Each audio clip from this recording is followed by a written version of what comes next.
sholat jamaah kan. Kalau Imam Syafi'i sholat jamaah itu hukumnya sunnah, kecuali yang keluar yang kelihatan orang di masjid atau di musola ada sudah dua wajib tapi kifayah itu menggugurkan tidak semuanya.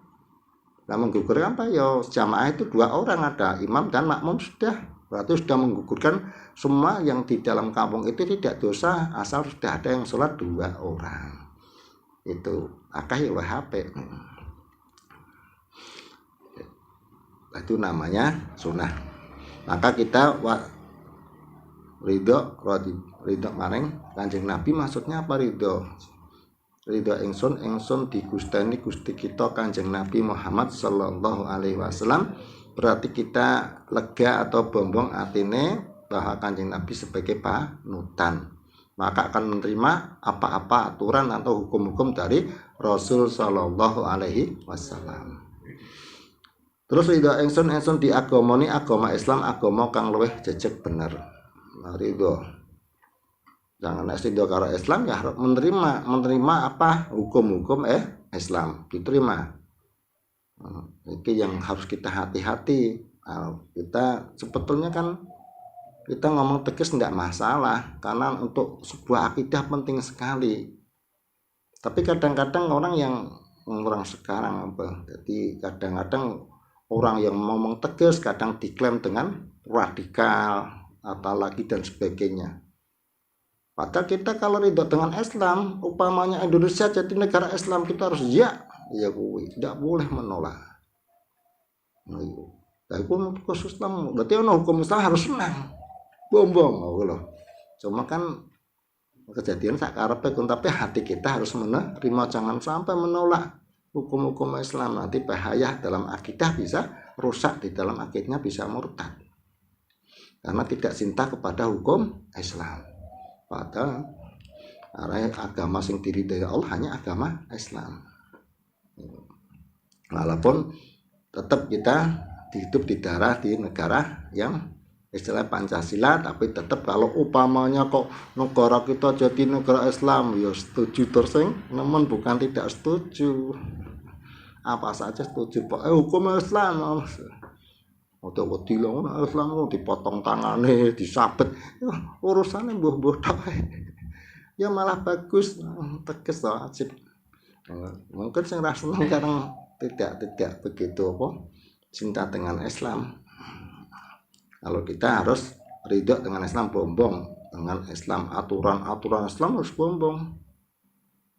Makanya kan kadang-kadang sebetulnya kalau orang Islam apalagi sudah bisa menguasai negara, kok tidak bisa menegakkan hukum Islam, itu risikonya tinggi dalam agama, bahaya. Karena sudah merasa memiliki wong Islam, tapi kok tidak-tidaknya dimasuki dengan apa-apa yang bertentangan dengan Islam, dibuangi. Nah, caranya seperti itu. Nah, makanya kan kalau tidak menjalankan bisa diomong dolim itu karena apa? Karena tidak memakai hukum Islam. Maka ridho kepada Islam ya. Berarti Islam sebagai agama kita. Terus ridho ingsun di panutan kitab Quran. Ridho kitab Quran berarti akan menerima, hatinya senang, lega, bombong menerima apa-apa yang ada di dalam Al-Quran. Bombong, ora kok angel loh. Nah, jadi bombong itu nanti kan dilihat dari pelaksanaannya, nanti bisa dilihat bombongnya. Bombong kok ora senang, ya berarti tidak ridho. Nah, ridho itu orang akan senang. Ridho ada hukum-hukum di dalam Al-Quran senang. Cuma kan kadang-kadang tidak berjalan karena kita negaranya bukan Islam. Nah, negara bukan Islam nanti orang menjalankan salah gimana? Akhiratnya disiksa apa? Nah, itu nanti pemahaman fikih ya. Maka kita ridho maring Al-Quran sebagai panutan, sebagai imam. Wama imamuka sopo panutanmu, imammu yaitu Al-Quran. Takon kaya ngono. Maka ya kita harus ridho betul-betul bombong apa-apa hukum sing nang Al-Qur'an. Maka nek wong bombong beda nanti lah. Tapi kan berarti nek yang penting kita ndak menolak dulu lah, ridho itu seperti itu. Nanti bisa dibedakan orang yang ridho dan tidak ridho. Karena orang ridho itu memang manusia kan boleh saja wong jaiz akan terkena kesalahan. Tapi beda orang yang tidak ridho. Orang yang ridho karena tidak bisa, tidak lantas kok nak ridho kok jalan ke apa-apa yang diperintah Allah dan meninggalkan. Ya memang seperti itu. Makanya apabila terpeleset dan sebagainya wes bombong tapi kadang tidak menjalankan perintah. Bombong terima kadang tidak meninggalkan larangan, tapi hatinya tetap menerima. Beda nanti orang yang beriman, biasanya ciri ini orang iman, nek wong beriman itu akan menerima. Jadi keinginan orang yang beriman tidak ada keinginan yang tidak baik. Orang yang beriman kepingine dia menjalankan apa yang diperintah Allah dan meninggalkan apa yang dilarang Allah. Iku. Cuma lakon kadang-kadang lakon wah pakaian dosa. Yang jelas nang kitab fikih ada gandeng-gandengan. Seperti apa? Seperti maka tolabul halal itu wajibun, mencari yang halal itu hukum wajib. Karena apa? Kalau orang banyak kemasukan perkara yang haram, memang jadi kadang-kadang ibadahnya males. Aku diteliti dewe-dewe, aja nyalahke wong, nyalahke awake dewe-dewe menawa aku kakean mangan haram. Apa kakean dosa. Nah, aja ngitung-ngitung dosane wong. Berarti kalau semua orang ya kita merasa dikontrol-kontrol. Jadi ngaji itu nanti untuk mengontrol dirinya sendiri. Memang sulit karena apa? Ada zaman saiki, zaman sekarang. Itu memang sulit sudah. Apalagi sekarang ini yang mengatakan adalah orang-orang ulama zaman dahulu. Tahun 500 Hijriah seperti Imam Ghazali, tahun 800 seperti Imam Abdillah Muhammad bin Yusuf As-Sanusi Al-Ahsani itu mengatakan ada zaman subi. Apakah orang itu dikatakan tidak ridho? Tidak bisa. Tetap ridho itu berarti menerima dulu. Artinya tidak menolak hukum-hukum Islam, tidak menolak Al-Quran, tidak menolak aturan Allah, tidak menolak aturan Rasul dan sebagainya. Tapi memang dikatakan sulit. Zaman sulit untuk melaksanakan. Zaman subi itu zaman dimana zaman untuk melakukan kebaikan itu sulit sekali. Karena bagaikan sekampan umpama sungai atau lautan yang dimana lautan itu keruh lurus yang bening kangelane por. Angel kan bening. Saiki mun sama aja anggenang rapiak penang panjang kerasa ada apa-apa. Padahal sebetulnya dari sumbernya itu bening. Sumbernya kan di pegunungan Paman Rogoso Lombok ngendi so. Sampai jarak jauh kan kurun waktu dan dibagikan kos jaraknya dawa, waktunya panjang, semakin keruh semakin sampai jadi ireng tekan laut. Ireng milih kangelan butek iwak pis ora tukul iwak ora nono wedutan ra ono rasa tukul. Zaman sulit untuk menjalankan suatu kebaikan. Nah, bisanya ngerti nanti kalau kita belajar ilmu syariat atau ilmu fikih nanti bisa tahu. Nah, ndak belajar seakan-akan kau benar, wis bisa nglakoni kebaikan, aduh gayane. Mangane besok ibak totok isine kok. Angel. Maka orang yang betul-betul namanya apa? Yang punya aklul labib, akal yang sempurna nanti kita. Akal yang sempurna itu tidak rela dirinya, berarti akan berusaha semaksimal mungkin untuk apa? Menyelamatkan dirinya dari kekalnya neraka. Jadi mencari ben ojo langgeng. Soal melakukan kebaikan sulit sih, zaman sulit. Zaman sulit itu orang yang pada zaman sulit itu orang yang bisa selamat dari kekalnya neraka itu beruntung. Untung sekali orang yang bisa selamat dari kekalnya neraka. Pemenjaluk surga tidak pantas. Surga itu tempat yang steril steril itu bersih. Sedangkan untuk berbuat bersih sulit. Maka apa? Makanya kita berusaha betul-betul tidak biar tidak kekal di dalam neraka dan mengharapkan ampunan Allah Subhanahu wa taala. Nah, kira-kira dengan apa untuk supaya tidak kekal di dalam neraka? Yaitu dengan akidah ahli sunnah wal jamaah. Jadi udah yang betul-betul kita mengikuti ulama-ulama yang al-akhyar, betul-betul sing pilihan. Jadi kalau akidahnya enggak ahli sunnah wal jamaah kan cilaka. Maka diutamakan akidah itu sama dengan keimanan, karena kalau akidahnya benar ya berarti imannya benar, akidahnya salah berarti imannya salah. Karena dalam bahasa satu tauhid, akidah, iman itu sama. Kalau dalam redaksinya kadang-kadang orang yang ada imannya akan keluar dari neraka, orang yang ada tauhidnya akan keluar dari neraka, orang yang akidahnya ahli sunnah wal jamaah tidak akan kekal di dalam neraka, kan seperti itu.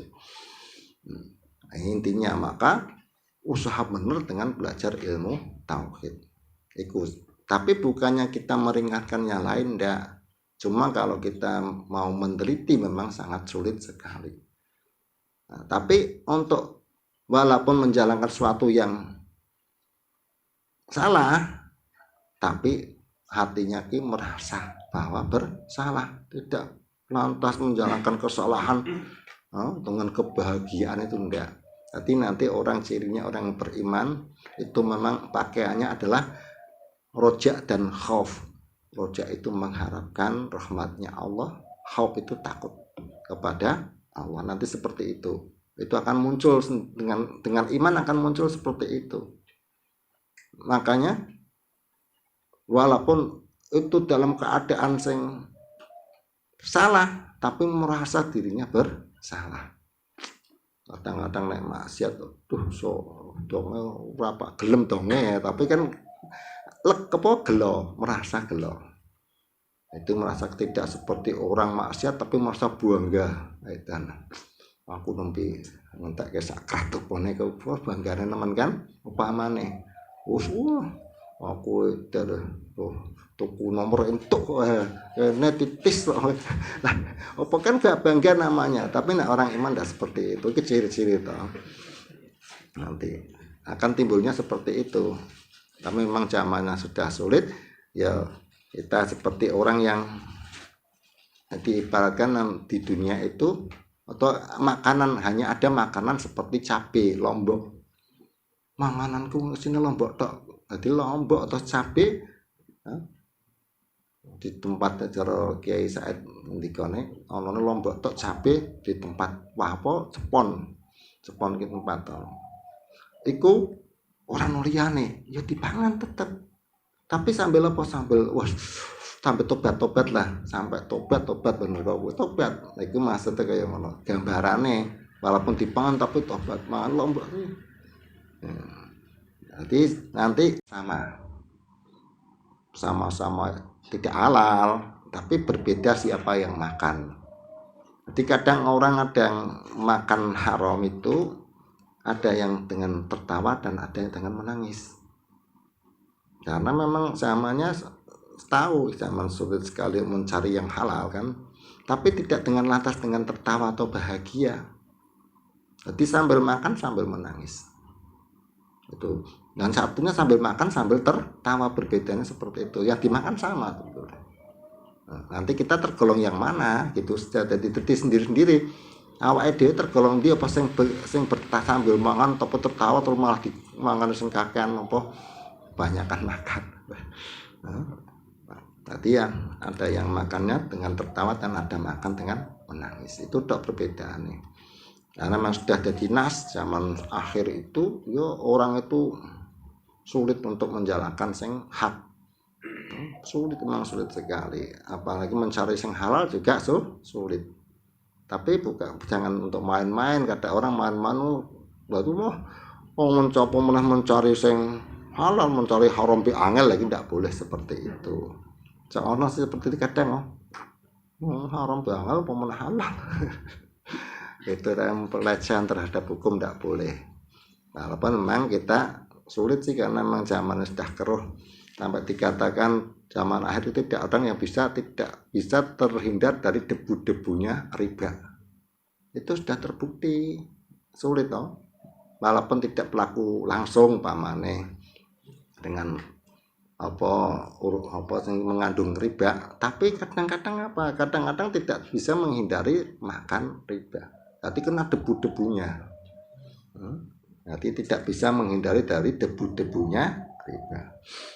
Makanya kita ini penting sekali ya. Jadi kita pada zaman-zaman sing akhir itu harus betul-betul megang akidah ahli sunnah wal jamaah, akidah sing najiyah, akidah yang selamat. Jadi yang selamat memang itu sudah benar-benar diberitakan oleh baginda Nabi Muhammad Shallallahu Alaihi Wasallam. Jadi supaya memegang akidah yang benar, karena kalau akidahnya bukan ahli sunnah wal jamaah, maka tidak akan selamat dari neraka. Yang selamat hanya satu, yaitu ahli sunnah wal jamaah Asy'ariyah Maturidiyah. Itu yang perlu dipegang. Nanti ini yang kita akan pelajari tentunya akidah ahli sunnah wal jamaah. Nah, kadang orang-orang itu mengaku dirinya ahli sunnah wal jamaah, tapi tidak paham. Nah, itu jangan sampai seperti itu. Kata saya ahli sunnah wal jamaah. Lah ahli sunnah wal jamaah yang bagaimana? Tentunya ya harus belajar. Kalau tidak belajar tidak bisa akidah pengakuan, tidak bisa iman, ya tidak bisa dengan pengakuan, dengan ilmu, semua dengan ilmu. Tidak bisa tidak dengan ilmu. Karena sabda dari baginda Nabi Muhammad Shallallahu Alaihi Wasallam, man aroda dunya fa'alaihi bi ilmi, wa man aroda akhirah fa'alaihi bi ilmi, wa man aroda huma fa'alaihi ma bi ilmi. Nah, itu harus dipegang. Kadang-kadang orang banyak kata-kata mencintai Rasul, tapi apa-apa yang disabdakan oleh Rasul itu kadang tidak perhatian, bahkan tidak tergetar hatinya.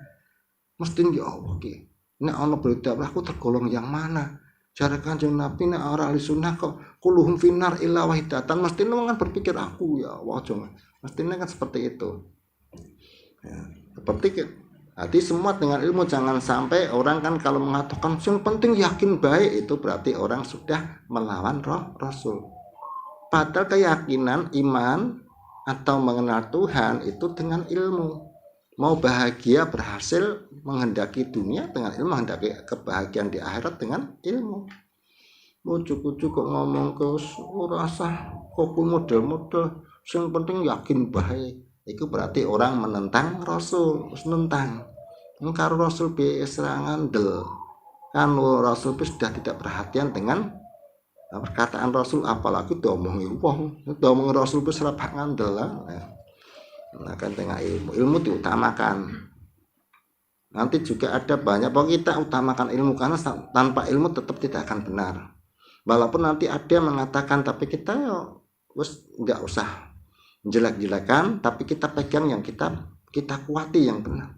Karena mungkin ada kata-kata orang-orang kan kata-kata tok orang tidak mau belajar kan. Kata-katanya seperti ini. Jadi didahulukan akhlak atau adab daripada ilmu. Ada seperti itu. Dahulukan adab kemudian ilmu, atau ilmu adab itu lebih dahulu daripada ilmu, akhlak lebih dahulu daripada ilmu. Itu kan kalau kita mau berpikir tidak akan menerima. Ya Pak ngomong Pak Arab wong ngomong wong porpor sing ngomong wong porpor wis rasa porporan. Ora rasa pakaian keseng porporan. Yang penting kita memahami. Kita kan berpikir tidak hanya menerima omongan wong tok ndak. Apakah kita bisa beradab? Apakah kita bisa berakhlak tanpa ilmu? Itu kudu berpikir. Bisa ndak? Karena akhlak maupun adab itu sebagian daripada ilmu. Tidak lantas jadi dahulukan adab daripada ilmu. Lah bagaimana beradab? Adab taklim saja tidak ngerti kan tidak beradab. Pahamnya adab toko nang majelis taklim langsung assalamualaikum sudah skoku salaman sisan. Kan kebodohan menjadikan itu haram hukumnya. Tidak boleh. Jadi masjid taklim atau masjid dikir atau sudah mulai, jangan sampai melontarkan salam. Salamnya haram. Sing jawab jadi haram nih. Oh, apalagi salaman harus tambah haram dosa tok isine. Rutine kan adab. Wah, mereka apa nak kayak orang teko-teko ora salaman. Oke, kan sepertinya kan tidak berakhlak, tidak. Nah itu karena tidak punya ilmu.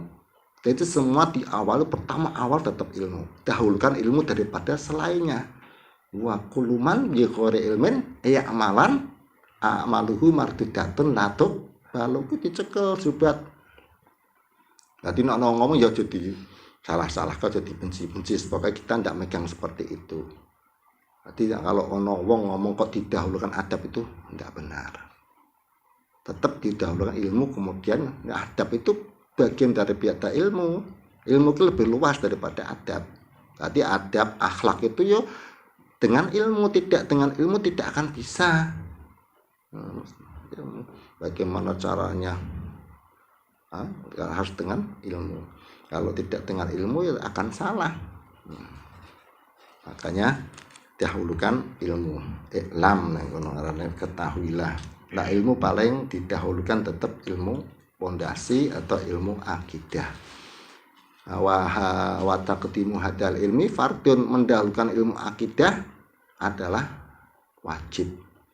Jadi ilmu yang wajib diajarkan paling awal apa? Yaitu ilmu akidah atau ilmu keimanan atau ilmu makrifat kepada Allah.